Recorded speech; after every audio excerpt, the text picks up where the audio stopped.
And welcome back again. You're listening to Breakthrough Entertainment live on 1480 AM KPHX in Phoenix, Arizona. I'm Dave Isaac. Tricia in studio. Eric, his birthday, and that was a great interview, wasn't it? Yeah, and Joseph left for a ball. What's it called? A bar crawl. Yeah, a graffiti bar crawl. Yeah. But what a fantastic interview that was with the cast of Cooper Barrett's How to Survive Life. That was very, very cool. So we, Tricia, you and I are excited because coming up next month, which is starting next week. That's right. Is a Sedona Film Festival, and we had such a great time last year, meeting so many amazing writers, directors, actors, producers, and I'm excited because joining us right now is Daniel O'Connor, who is the filmmaker for Look Again. Daniel, welcome to the show. Thank you very much. Oh, you are more than welcome, and I'm excited because you have a Look Again is the film that's going to be shown at the festival, is it not? That's right. It's going to be on the 21st and on the 23rd. Oh, excellent. Well, we saw the show. We had a sneak preview, and I got to tell you, this is a really funny movie. It's a laugh out loud movie. And with a meaning, though, and I like the meaning quite a bit. And how did you come up with this idea? Because you're the writer, you're the director.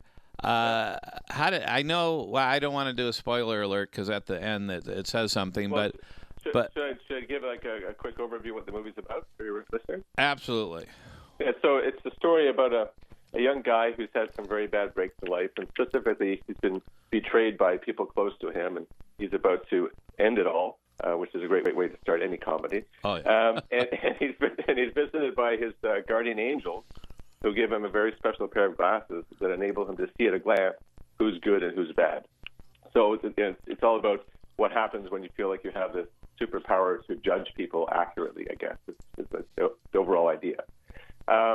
So I guess coming up with it, there's two things. One, we've been hearing about Google Glass for a couple of years, and I was thinking, I don't really need another way to read my email, and what I would really like is glasses that have some kind of magical power, right, and the power to help me avoid people who wouldn't be good for me.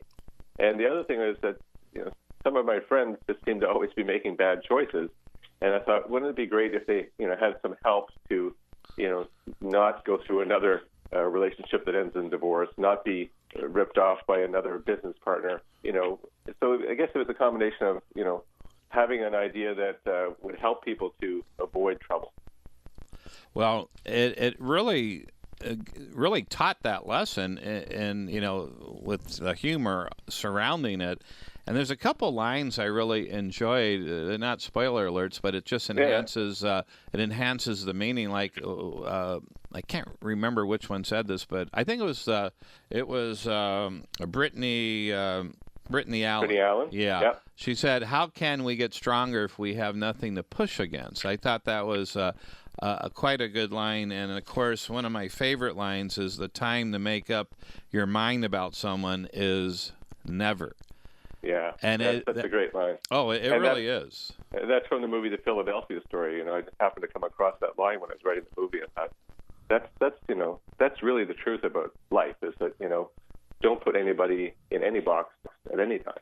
Yeah, there's no question. And, and then another couple lines. I love to hear the lines of movies that to me, they they're beyond the words, but sometimes failure can be a better teacher than success. Right. Another great line. Well, I'm loving that you're loving my line. Oh, yeah, I really, I think it just adds. The humor is one thing, but it just, they're timely placed, which is a lesson. The movie is a teaching. Well, and that's what makes it fun, is the fact that you use that humor to get the lesson across as well. And so it makes it enjoyable. Because quite often when you learn a lesson, it's not enjoyable to learn. But in this particular case, very much. Yeah. My hope for people watching the movie is that they laugh and, they enjoy the movie, and they come out thinking a little bit more about the whole thing about when we judge people and how we're kind of hardwired to do it all the time. I mean, if you drove to work today, you probably judged other drivers, Mm-hmm. Well, and that was one of the things when you were talking about the glasses that you wish you had, when you were thinking about Google Glass and everything like that. When we think about something such as discernment, the power to discern, sometimes we think it is a one-off subject, like, okay, this is good, this is bad. Right. And what you end up bringing out is nothing is all good or all bad per se. I mean, or I should say most things are not all good or all bad. Right. And that power to discern evolves over time as you get to know a person and you work with a person, and you have to be able to allow people to evolve as well. Yeah, and I think that's a great message for everybody to think about. There's no doubt. And, you mentioned we all, hardwired sort of to judge other people, but also we judge ourselves. And right. And I think that's important, too. A lot of people are not kind to themselves. But, I will mention one scene that I thought was, again, profound, because she had these timely placed, these scenes or words. This was a scene with, two homeless people. And, so this isn't really a spoiler, but I'll just mention it, where the guy, lead actor, gave money to one, but not the other, because he put on his glasses and he could see one was good and one was bad. And the comment he made when questioned why did he only give it to one of the homeless people, he said because that was the one that deserved it. So we are making judgments. Again, another great example. And, I've always been taught that you look at the behavior, not the person. The person's good. It's the behaviors that get in their way. But then it one mistake, one behavior, one thing then can transcend, well, not transcend, but actually create meaning to people that the whole person is bad versus the behavior. And that's a tip for parents is when you're parenting, don't tell your kid that they're bad. Just explain their behavior was an issue, because otherwise it goes to self-esteem. No, that's a huge point to make. Is that you can't say, how could you do something so stupid? You could say, hey, what you did. Let's take a look at the consequences of that. But it's a really good point, especially in parenting, that you don't wrap up that the person is bad just because they missed their curfew. It's that their behavior wasn't appropriate. So I agree with that. Well, and it's not just in parenting, it's in relationships in general. I mean, if you're saying to your significant other or your best friend or your neighbor, how could you do that, or whatever, you're now causing that disconnect in that relation. So I was amazed. When I first saw it, I was like, oh, this is going to be a comedy, but you really the lesson behind it was absolutely phenomenal, and that thank you. Whenever I can be entertained and feel like I'm coming out having learned a really important lesson or learned something that makes me feel better, I think that's awesome. And you've done that in this. And your main actor, I don't have his name on the tip of my tongue. Anand Rajaram. Oh my goodness! Yeah. I mean, very, very, a lot of similarities to Steve Carell. That's what I thought. Yeah, too. He does have that kind of vibe. This is his first feature film. Oh wow! He's an up-and-coming local Toronto actor who's very talented. He was actually in a pilot I made recently for that interview one, right? Yeah, yes, it was on that, but also another pilot for a half-hour show. He had a minor role. I actually wrote this movie for him to play the lead. Oh wow, really? Yeah. So I didn't cast him. I when I was writing with him in mind and knowing what he could do. That he could do comedy and he could also do drama. Oh, he was excellent. I think he pulled it off. Yeah. Oh, he really job. did. Yes. So, how long did this take to write? It didn't take very long. I mean, it's actually the fastest thing I've written. It took about 2.5 months. That's it? Amazing. Yeah. Wow. Yeah. Well, I was under a bit of a time crunch. I had certain things lined up to make the movie over the summer, and so I had to get everything in motion, and so I wrote it fairly quickly. Yeah, but I'm very proud of it, and I'm very proud of the message because I think it's something worth thinking about. Definitely. And we're looking very much forward to seeing the reception in Sedona for your film. But you actually premiered it at Fort Lauderdale Film Festival. How was it received there? It was received very, very warmly. I always expect audiences to be smart and to be engaged, but when you hear people saying, "Thank you for making a movie about real life," and it's not another superhero movie, and it affected me, that's what you want to hear as a filmmaker, and that's what we did here.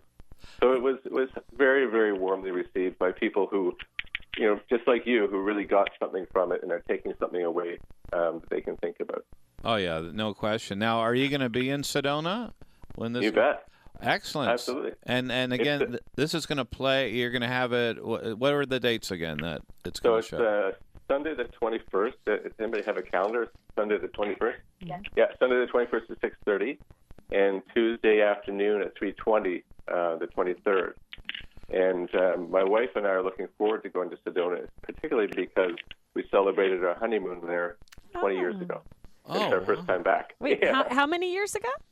20. Oh, wow. how So nice. this is a big anniversary. Yeah, it is. So Well, since 20 years ago, it's they now have a new theater, Harkins, and that's probably where it's going to be shown, is my guess. And wow, and it's grown a bit. How do you like Sedona? We love it. That's why we picked it for our honeymoon, and I can't believe I haven't been back since. But this is a perfect time to go and spend some time there. Wow, are you going to be there the whole week, or just? We're coming in on Saturday, and we're staying till Wednesday. Okay. So we'll be there. I'll be at both screenings of the film for sure. Excellent. Well, we'll look forward to seeing you there. We're actually going to be covering it as well. Good. Last year was our first year, and I will just tell you this: they know how to treat their filmmakers. I love it. This festival is phenomenal. Top it's an notch. excellent festival. I think you're going to have a great time, and we're excited to be able to see you over there. Oh, yeah. Well, I look forward to meeting you both. I'm looking forward to going down there. Oh, yeah, no doubt. Yeah, we'll be there probably the whole week, actually. It's from beginning to end. And, great. yeah, you're going to meet some really nice people, and there's a lot of good films. But I think your film here is it's going to be one of the top. I do believe. I think it's that good. They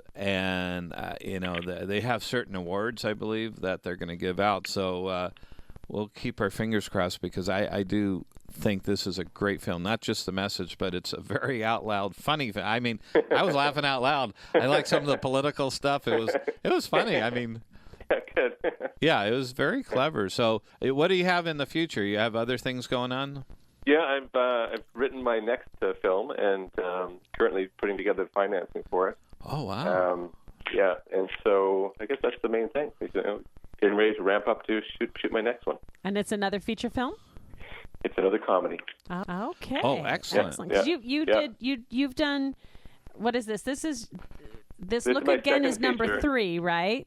No, it's my second feature. Second feature. Okay. I've done a number of other shorts and a pilot, but in my first film, Run, Robot, Run, was the story about a man who gets replaced by a good-looking robot at work and threatens to steal his girl. Oh. And the robot is the guy is actually more robotic than the robot. The robot's really well programmed and he's funny and he's good looking. And our guy always eats the same thing for lunch and wears the same clothing and he's not funny at all. Wow. So eventually the robot ends up teaching him how to be more human.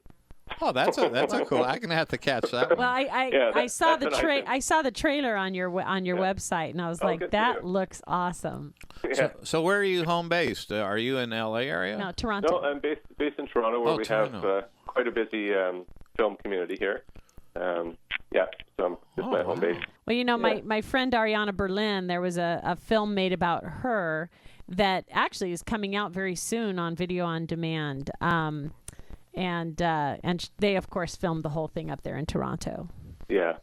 And Now great. we're getting more action now that our Canadian dollar is so weak compared to the U.S. dollar. That just means that there'll be more film trucks on our streets. Oh, cool. It saves money to shoot where your dollar's strong. It really does. I think. Are there like tax credits out there too for? Yeah. We have great tax credits. Yeah. I don't want to turn this into a commercial for. Well, no, but I do have to give a shout out to Full Out too. The Ariana Berlin story. Yeah. Okay. There you go. Yeah, no, Toronto has been a wonderful asset to the filmmaking community as a whole. I really think that because of everything that they have to offer, that has actually really helped to encourage a lot of excellent filmmakers, writers, directors like yourself. So we're glad they're out there. we have great crews and great talent here, and and a great city to shoot in. So, no doubt. Saw a little bit of Wow, we're other cities and municipalities should follow their example. Yeah. Hint, hint. Yeah, no question about it. But we're looking forward to your other films that are coming up. And, of course, this film will be there. We'll talk to you. We'll probably do another interview right there in Sedona with you. They have a nice media place. And I think your film's going to go far. I really appreciate it, Daniel O'Connor, the writer-director for Look Again. A great film. Get out there to Sedona. Start watching it. And we'll see you in Sedona next month. That sounds great. Thanks so much for taking the time. Oh, you're more than welcome. Thank you. All right. Okay. Take care. Excellent. Thank you. Daniel O'Connor.